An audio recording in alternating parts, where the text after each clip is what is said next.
How does fear actually get in? And once it's there, rooted deep in your chest, how do you command it to leave? That is the focus of today's study. I'm going to show you the specific spiritual architecture of fear, exactly how it dismantles your logic and your faith, so you can dismantle it. You see, we already know the biological function of fear. It's a survival instinct, a chemical reaction to a perceived threat. But here is the uncomfortable truth most people miss. Fear is not just an emotion. It is a spirit that seeks unauthorized access. The Bible is explicit in 2 Timothy 1 verse 7. God has not given us the spirit of fear. This implies two massive realities. One, fear does not originate from God.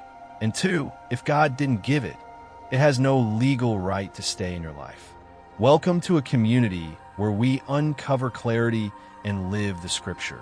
Before we go deeper into how this happens, I want to know who is with me right now. Where are you watching from? Drop your city, the time, and what the weather is like in the comments. Let's see how far this message is reaching. Prepare to discover the unauthorized tenant living in your mind and the spiritual mechanics of how it operates. We'll expose its tactics next. Don't go anywhere. Welcome back.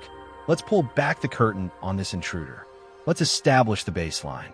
We understand risk management in our portfolios and safety protocols in our workplaces. But spiritual fear operates differently. It operates before it manifests emotionally.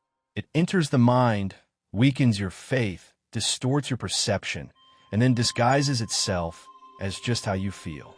It tells you it's just prudence or being realistic. But often, it's a spiritual takeover. When a spirit of fear enters a mortal man, it takes dominion because of its force. It is a tool the enemy uses to impede, truncate, and stop the manifestation of God's work in your life. It effectively takes God out of the control center of your life and puts your threat in the pilot's seat. Think about Goliath. He wasn't just a tall soldier. He was a broadcasting station of fear. He paralyzed an entire nation not by fighting them, but by speaking to them. Fear needs a specific entry point to do this damage. Next, we uncover the first gate. Stay with me. Welcome back. We've defined the enemy. Now let's look at the first breach, the eye gate. Satan knows a fundamental rule of human psychology. You cannot be scared of what you are not aware of. He needs your attention. The first entry point is what you see. Let's look at 2 Kings chapter 6.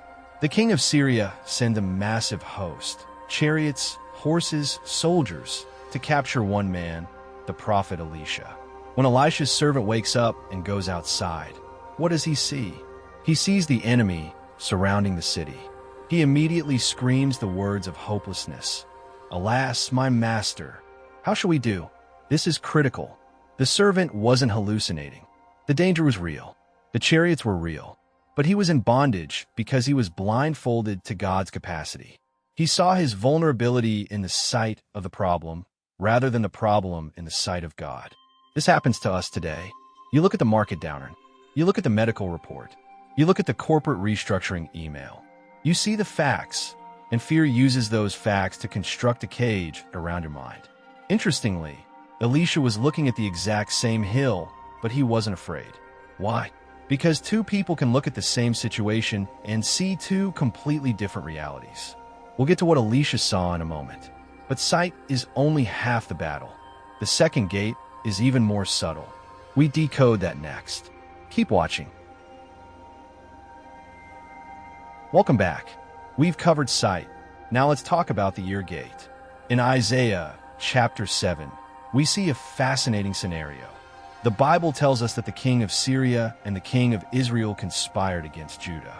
Two sophisticated kings, two powerful armies. Logic dictates that Judah is finished.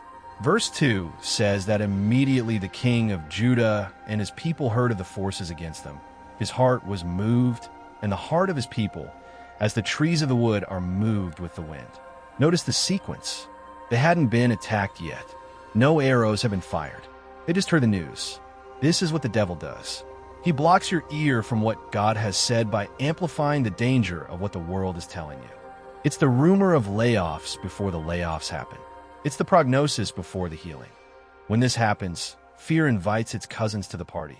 Bondage, stagnation, and weakness, according to Hebrews 2, verse 15, to deliver them who through fear of death were all their lifetime subject to bondage. You notice fear before bondage in the verse. And the most dangerous guest of all, unbelief. Unbelief isn't just a lack of faith. It is a refusal to enter the promised land. Just like the Israelites who couldn't enter because of unbelief, fear stops many sophisticated, educated, capable believers from accessing the riches and success God has ordained for them. We know how it gets in. Now get ready for the escape plan. The strategy for total dominion and your next move is coming up. Don't miss this. Welcome back. Let's walk through the 3 steps to eviction. We know the gates, the eye and the ear. So how do we command fear to leave? 1. The foundation, identity. You must be born again. This isn't religious jargon. It's a legal standing. If you do not belong to the kingdom of light, you have no authority over the kingdom of darkness. You cannot evict a squatter if you don't own the house. 2. The awareness. Be conscious of the 2 passages we just discussed. Awareness is a weapon. When you feel that tightness in your chest, ask yourself, did this come through my eye or my ear? Identifying the entry point immediately undermines the trick. 3. The divine pivot. This is the most practical step. Whenever you hear or see anything that causes fear, you must immediately become interested in what God is saying. Back to Elisha in 2 Kings 6. What did he do? He didn't argue with the servant. He prayed, Lord, I pray thee, open his eyes, that he may see. And the Lord opened the eyes of the young man, and he saw. And behold, the mountain was full of horses and chariots of fire round about Elisha. The threat didn't leave. The Syrian army was still there, but the fear left. Why? Because the servant saw a superior reality. In Isaiah 7, God sent the prophet to the king to tell him exactly what he thought about the threat. You need to hear what God is saying over your concern so you can walk in God's reality, not the world's statistics. Fear wants to take God out of control and put your threat in control. Dominion is simply putting God back where he belongs. The devil knows that once you are unaware of how fear operates, you might succumb to it. But now you know something stronger.